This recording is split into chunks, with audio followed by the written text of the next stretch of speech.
Hey everybody, this is Pierre Quinn and you're listening to episode number 2 of the Leading While Green podcast, where my mission is to help you live, learn, and lead with confidence. On today's episode, we'll give you an update, or I'll give you an update on my swimming lessons. We'll talk about the Eclipse that happened recently, share one major lesson I tried to teach my daughter at the county fair, and give you one major tip on how to get to the next level in your life. So listen up.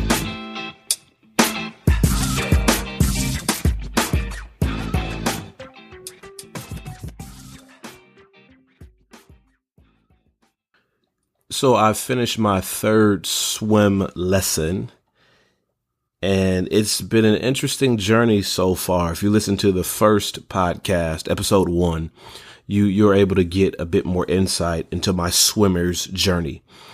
But I was in the car driving to my third lesson, which is about 45 minutes away from my house, and I just didn't want to go. I just didn't want to be there, didn't want to be in the pool. I didn't want to be struggling while kids 5 and 6 years old are jumping into the pool, into the deep end of the pool and swimming effortlessly. I didn't want people to see me with a swim noodle and with a board and having adults around watching and as this 36-year-old guy is trying to figure out how to swim. And I think part of what I was dealing with on that day, and by the time you listen to this, I should be finished with my 4th swim lesson. What I was dealing with on that day was that space between 2 celebration points. And it's this space that gets all of us. Well, not all of us, but it gets a lot of us. What do I mean by the space between 2 celebration points? I mean that usually there's an intense amount of energy and excitement when you first start something. When you first start a new venture, when you first start a new project, when you file the paperwork for the business, when you share your ministry idea, there's so much excitement. At that point, it's a cause for celebration. And we're looking for that second cause for celebration, that major celebration point of when we finish the project, when we actually open the business, when the ministry gets off the ground, when the goals leave the paper and become a reality. But the distance or the space between those 2 celebration points consists of hard work, consists of stick-to-itiveness, consists of perseverance. And it's not always the same amount of energy and excitement during that space, during that middle section. I remember the same experience when I was writing my book, Leading While Green, how emerging leaders can ripen into effective leaders, which is really the inspiration behind this podcast. And you can find it on my blog, pierrequinn.com. When I was writing Leading While Green, I was super excited about the idea of writing the book and the brainstorming behind the book and sharing with everybody that I was going to write a book and receiving all sorts of congratulations and support in that when I started that process. And I remember holding an exam or review copy of the book in my hands and thumbing through the pages and reading through the content and putting the book finally up for sale and traveling to speak at seminars and workshops and college campuses about the principles in Leading While Green. I remember the excitement that I still get from doing those things. But then I also remember the middle. I remember the middle of it. And it was some days I just didn't feel like writing. I didn't have the excitement. I didn't have the energy that I had when I first started. And in that middle part, just needed to work hard, just needed to be consistent, needed some stick-to-itiveness, needed to hold on to the commitment that I made for this project, even though the excitement wasn't there. And I was feeling like this on my way to my third lesson. Now, I was happy that I went, and I was happy that I kept my promise to keep up with these lessons, but didn't always feel that excitement about it. And it was a good lesson. I enjoyed it. I enjoyed the next set of skills being taught to me on how to swim, but I wasn't feeling it on the way there. And for a lot of us, we're derailed. Our ideas are sabotaged. They're hijacked because we don't hang in there between those two celebration points. Think about all the stuff that you started in your life, all the ventures that you said you were going to start and hang out and do. Some of you have started 5 or 6 blogs. You've had multiple ideas for businesses. You talked about these ministry things that you wanted to do. You were going to change careers. You were going to go back to school. All the stuff that you said you were going to do, but you didn't because, well, you started it, but you didn't stick with it because in that middle, between that first celebration point and that second celebration point, just the need to be consistent, the need to stick with it really just got to you. Think about all the stuff you started and stopped, or even all the things that you're thinking about starting that have the potential to be sabotaged by your unwillingness or your inability to hang in there in the area between the two celebration points. I would love to hear about something you've started and stopped, or something you started, stopped, and finally got through to the end because you were able to keep going. I'd love to hear about how this is for you and your journey. I'm telling you about my swim journey, but what area of life is like that for you? Drop me a line. Send me an email, pierre@prcquinn.com. Put episode 2 in the subject line, or you can go to my website, prcquinn.com, and hit contact and drop me a line that way. And tell me about life for you between the two celebration points and how you're navigating that space. For some of us, it's not the hard work that gets us. It's the fear. We know we need something to change in our lives, but we're afraid. We're afraid for a myriad of reasons, and fear oftentimes is irrational, but our fears are our fears. And sometimes we just need someone to help us to begin to walk through the challenge of being afraid. And that's why I want to invite you to the Revision Conference on October 29th in Baltimore, Maryland. It's on the campus of the University of Maryland, Baltimore campus. Want to invite you to join us for the Revision Conference. And the idea of the Revision Conference is wrestling with areas of our lives that we know we need to change, areas of our lives where we're being called to dream, imagine, and plan again. And how do we begin to put a strategy around life change? And here's what I'm learning. I'm learning that the core principles of life change are the same, regardless of the area of our lives that needs to change. So for you, if it's like a fitness and health change, if it's a job change, if it's an entrepreneurship thing, if it's a ministry thing, you need to stop or retool your ministry. If it's a relationship, maybe in your marriage or your parenting, or maybe even as a friend, that you need to just rework how you're living life in this area. I want to invite you to the Revision Conference. We'll have life coaches in the room. We'll have therapists in the room. We'll have creative strategists, media producers, professional speakers, leadership influencers, and then it'll be a whole host of people for you to network and draw ideas and inspiration from. The conference is set up really TED Talk style. I know if you've ever watched a TED Talk, it's about 18 minutes is the average. We give you these 18-minute talks, these bursts, and then give you an opportunity to unpack the content and apply it to your lives immediately after the talk.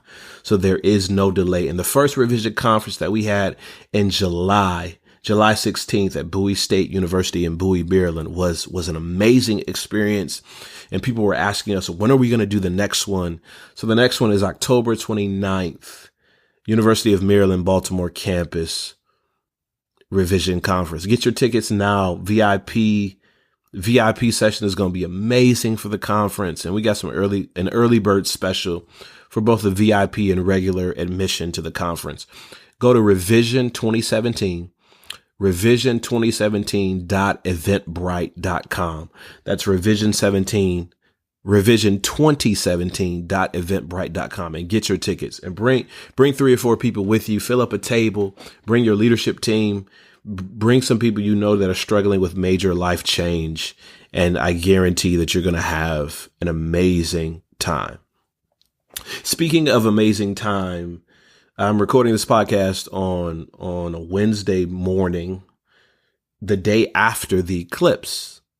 And for millions of people across the country, around the world, the eclipse was an amazing experience. There are some people who traveled to strategic points in the U.S. just to get a great picture of the eclipse. I was watching CNN, and my eclipse experience was CNN, and I live vicariously through you on social media who were posting pictures of the eclipse. But most of my eclipse experience was through CNN, watching it on CNN. I caught the NASA feed a little bit. I caught the Weather Channel feed. And I remember watching a portion of it on CNN and hearing the announcer, the weather guy on CNN talk about how that it's not just the eclipse. It's not just that experience of the moon being in front of the sun and seeing those solar flares around the moon and those iconic pictures. It's also the journey. Now, let me back up a little bit. I chuckled a little bit when I was looking at my timeline on the morning of the eclipse for individuals. I was looking at individuals who were looking for eclipse glasses. I was looking at individuals on the timeline who were making requests for eclipse glasses. Now, this is the morning of the eclipse, and we have had months or at least weeks to prepare for this event. Some people have been preparing for years for this experience. And it's amazing. And I was in this camp for a little bit too, because I was looking up glasses Saturday night, if I could get some glasses from Amazon so that I could watch the eclipse, order a 4-pack for my family. But it was like $100. And I said, listen, I don't need to see the eclipse that badly that I'm going to shell out $100 for some eclipse glasses. And I know some of you are saying this is a once in a lifetime event, yada, yada, yada. But for me, the cost benefit, just wasn't there for me. And some of you may think differently, and that's okay. That's okay. But Saturday night, I was thinking, nah, I'm not going to shell out $100 for these glasses. I'll just let it go. And I had the idea to build something. I know a good friend of mine, you saw on his social media that a couple of friends of mine were using cereal boxes, and there's a really simple device you can make with a cereal box to watch the eclipse. But I didn't do that either. But I was chuckling at the people on the morning of the eclipse who were looking for eclipse glasses.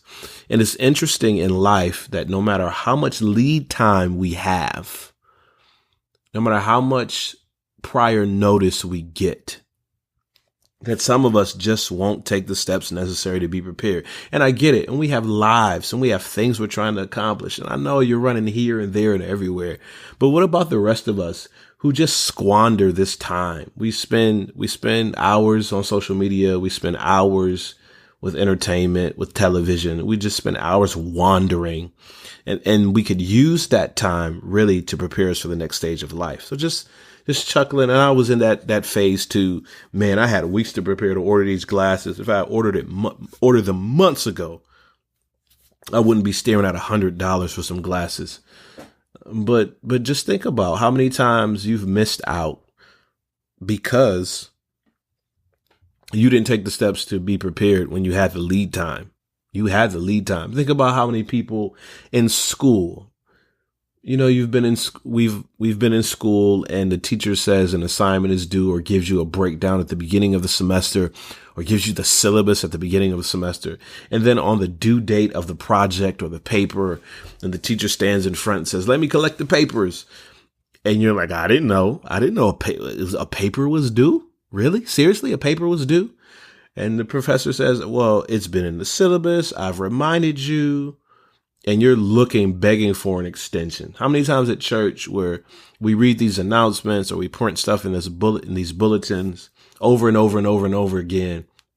Some churches like mine send out emails. It's just multiple ways of getting the information. And on the day of the event, on the day of the meeting, people are looking around. I didn't know. I had no idea. Why didn't someone tell me? And you're saying, man, we gave you all the information. We made the announcement. We put it in the bulletin. You could go on the website, on the Facebook page. People were talking about it, but because it wasn't a priority for you, that's what catches us a lot. If it's not a priority for you, it falls out of your perception. If it doesn't match your needs, doesn't match your values, doesn't match your attitudes, many times it falls out of your perception, no matter how much lead time you have. So some of us just missed out on the eclipse. Well, some of us stared at the sun anyway, and we know we weren't supposed to, and we're praying our eyes heal from that experience. But some of us missed it because we missed seeing it live action, not through a screen. We missed seeing it live because we had the opportunity to be prepared, but we didn't take the steps while the window of opportunity was there and we were scrambling. And there were some people on my timeline who had people share glasses with them, and they got to capture some of the experience. And we're thankful for people who will help us in those times. But it's also important for us, when you got prior notice, when you're forewarned, when you got the lead time, just to take advantage. And some of the stuff we'll miss out on in life because we don't move while we have the time. Well, I was going back to the CNN guy who was talking about the eclipse. He was saying that one of the important things to take note of was not just the eclipse itself, once in a lifetime experience for some people, first time, I think, in 99 years, total eclipse in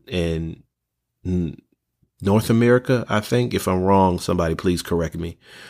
But he was saying that it's important to enjoy the journey of traveling to the eclipse, the part of the journey where you talk to other people who are also on this journey, to getting to know the other individuals with telescopes and with cameras, and who also just rearranged their schedule so that they could be here. That he was saying that's as much as a part of the eclipse experience as actually watching the eclipse itself. And I thought about that for a few moments. I thought about how many times in life we forget to enjoy the journey because we're just in a rush to get to the destination. And I remember being engaged. This is my 10th year of our 10th year of marriage, my wife and I. And I remember being engaged. And during the time period we were engaged, we had to just really fight to enjoy engagement because people just kept asking questions about the wedding and wedding plans. And we had all these books and we had all these ideas just in our heads, just didn't really enjoy as much that space between getting engaged and getting married. And sometimes we're just in such a rush to get to the next stage that we miss the important lessons or experience on the journey. We're trying to rush through freshman year of college because we don't want to be freshmen. But there's some stuff in that journey that we should really hold on to. You try to rush through your first days or your 90-day probation period on your job, in which you could just be fired at the drop of a dime. But there's some lessons there for you to learn, for you to embrace. You try to rush through the space between when you get your learner's permit for driving and when you get your full license. And we're just rushing through, and we sometimes miss the important elements of the journey itself, the lessons that are the lessons that are there in the journey. The journey is chocked full of lessons for us. And if we learn to enjoy the journey a little bit more, then there's some things that we won't have to circle back around to pick up because we missed out on them the first time. So what area of your life can you better enjoy the journey? What's something new or something recent that you're in right now? And even though you're rushing to try to get to the next phase of it, where are some areas where you can just take not a pause, but you can slow down just a bit and enjoy the phase of the journey that you're on? Well, slowing down is not something that kids like to do. Like, slowing down is not something that kids like to do. I have a 9-year-old and a 7-year-old, and the concept or the idea of slowing down for them almost seems like torture. I took my daughters to the Montgomery County Fair here in Maryland. Now, I grew up going to the Michigan State Fair, so I love carnival games. I love the rides. I love the food. And it wasn't until I was much older that I understood the whole purpose of a fair. I thought the fair was about the games and the ride and the food. And it's not. It's not really about that. The fair, the purpose of the fair, the original intent of the fair is that for people who worked in agriculture, people who raised animals, for people who produced like honey or crafts, the purpose of the fair is to be a showcase for those individuals. They have all of these contests for raising livestock, all of these contests for growing produce, all of these contests for crafts. And that's really what the fair is about. It's a showcase for agriculture. It's a showcase for animal husbandry. It's a showcase for arts and crafts. And the stuff that I like and that many of us like, the carnival games and rides and food, are really just add-ons. The real purpose is the showcase for these specific areas. So I was trying to teach my girls that the importance of the fair and the idea where it really came from, and how the staple in society that it used to be, and not just rush to the carnival game. So we spent some time at the fair, looking at the animals, smelling the animals, but looking at the animals, asking questions about the animals, and just enjoying that experience before we went to the carnival games and ride side. We stopped at the booth of a lady who made soaps, handmade soaps, and the smell on the soaps were incredible. We bought 2 bars, and I was joking with her. I said, "So you're pretty much at the point," because she said she had been doing this 20 years, I think. I said, "You're pretty much at the point where the soaps are more than paying the bills." And she says, "Oh, definitely. Definitely." So it's good to see. It was good to see an entrepreneur just enjoying her craft and the experience of being at the fair. So we go to the other side. We go to the carnival side, and we walk around and look at the rides. And we weren't getting on the rides. We had just come from King's Dominion, a roller coaster theme park in Virginia. And we weren't about to do the carnival rides, the jittery, jerky, rickety carnival ride thing. Definitely wasn't going to get on the Gravitron, that silver spinning thing that looks like a spaceship. Definitely wasn't going to get on that. I used to get on that as a teenager, and it made me sick every single time. So we were not doing the carnival ride thing, but games and food we were down for. So we play one game, and carnival games have changed. The hustle has changed. Before, you had to actually win. Now you don't have to win anymore. You just got to pay. Took my kids to the balloon dart game. You have to burst the balloons with the dart. And the attendant at the game says, "Dad, they don't even have to win. They just have to play." And I said, "Okay, how does this work?" So you're supposed to pop 3 balloons, and I think they gave you 4 or 5 darts. And my daughters popped 2 each, and they gave you the small prize. Now, we paid $5 for this game. Gave you the small prize. And there's a sign that says, if you win 3 small prizes, you can trade up for a large prize.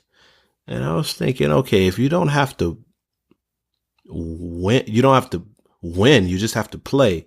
Essentially, what you're saying is, if I give you $15, then you'll give me a large prize.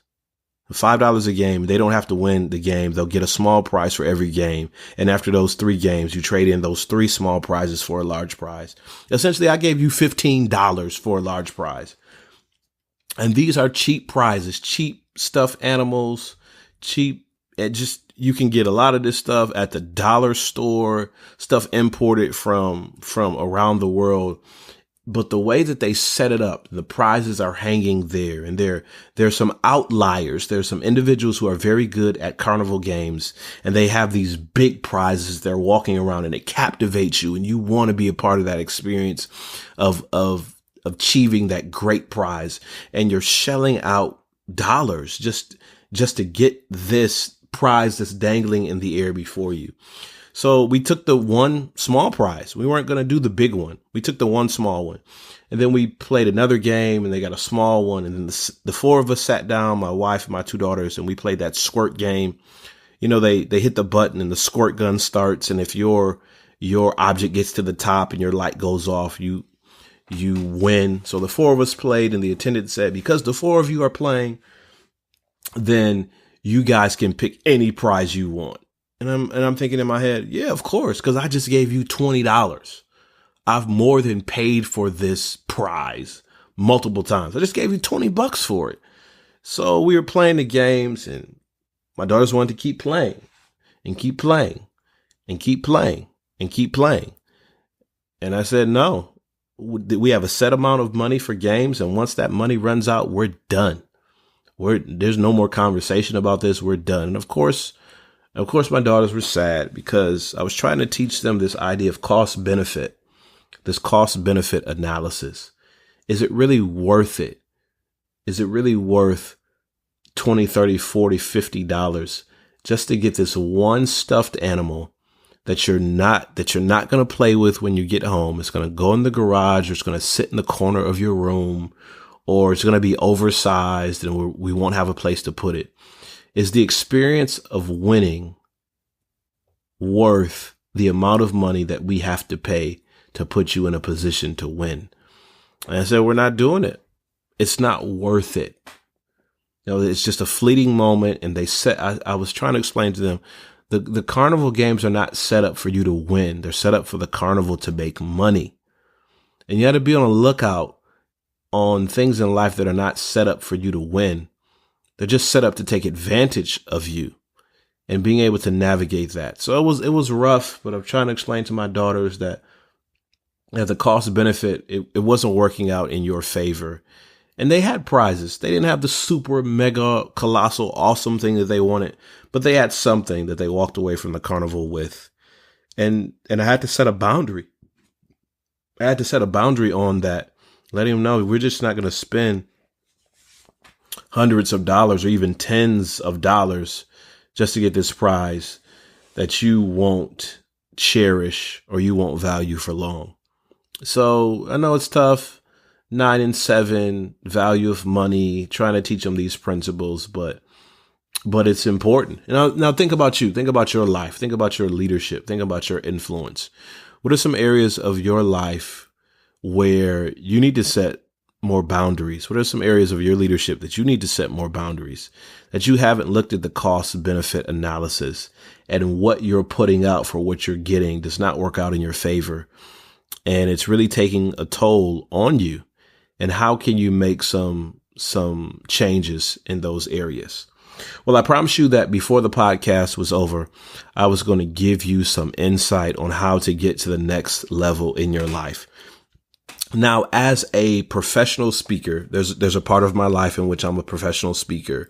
So I'm a pastor, professional speaker. I'm an author. I do some coaching, some mentoring. I do all of those things on top of being a husband and a father. And one of the frequent questions that I get asked over and over is, okay, how do I get into the public speaking world?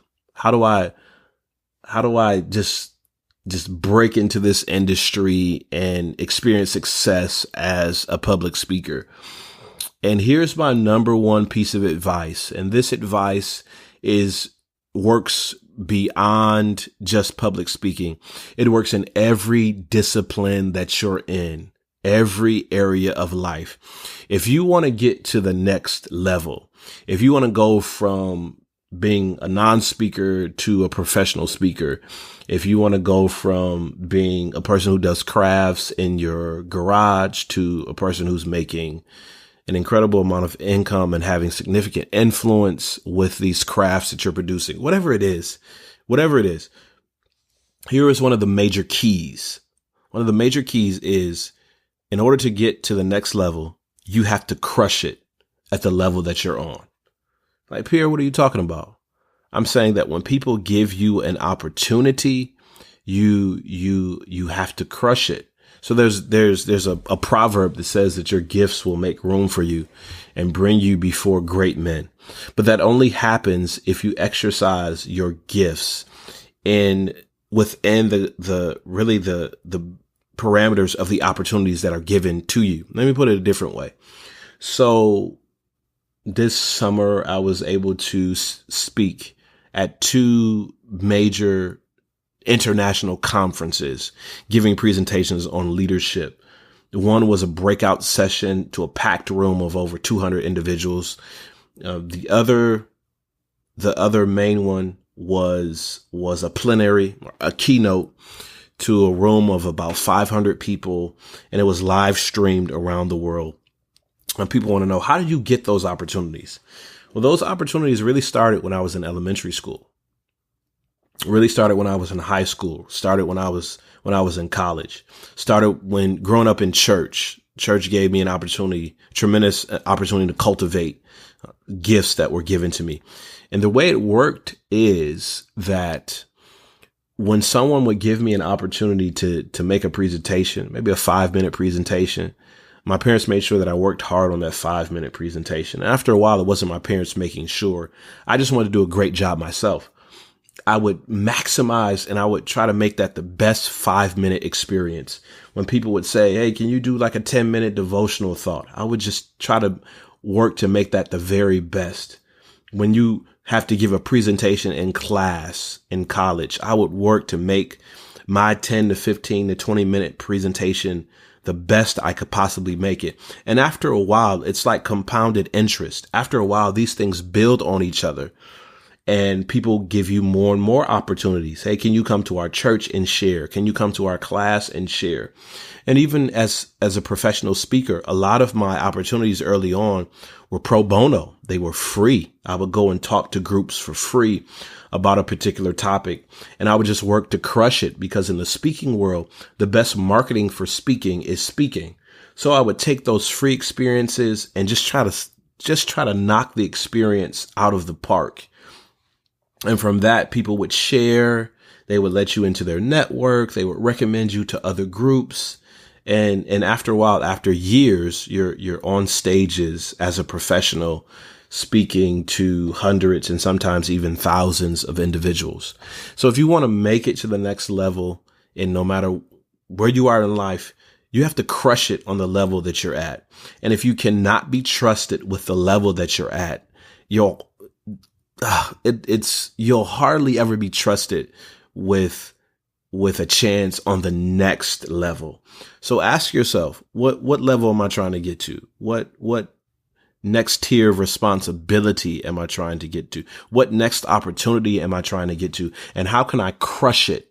How can I do the very best on the level that I'm at? And I'm telling you, I know from personal experience, if you crush it on the level that you're at, if you do your best on the level that you are at right now, then subsequent opportunities will come before you, and your gifts will make room for you and bring you before great men. But you got to do your very best where you are right now while you're working toward the next level. And we'll talk about this a little bit at the Revision Conference on October 29th. In Baltimore, at the University of Maryland, Baltimore campus. We want to see you there for the Revision Conference. Go to revision2017.eventbrite.com. We want you in the building for the Revision Conference. And go to my website, and we want you to bring a group. And if you got a group of 5 or 6 individuals you want to bring or more, shoot me an email, pierre@pierreCquinn.com, and I'll work out a special discount for you. Just tell me you heard about the discount on the podcast and you want to bring your crew and ask, what kind of discount we could work out. VIP session is going to be amazing. A few of my great friends are going to join us for this experience. They're world-class speakers. They're great at what they do, and they want to pour into you for this half-day session for the Revision Conference. So check that out. Leave me a review of the podcast. Reviews are the thing. Head over to iTunes and leave me a review, and hit me up on my blog, pierreCquinn.com, with topic suggestions, maybe somebody you want me to interview. Love to hear your feedback. Check out my book, Leading While Green, How Emerging Leaders Can Ripen into Effective Leaders. That's the catalyst behind this podcast. Check that out on my blog too, and my 21-day devotional entitled Revision. Hey guys, I'm super excited that you're joining me on this journey to becoming more effective leaders, to live, learn, and lead with confidence. And this podcast is here for you. So until next time, take care, enjoy, and God bless.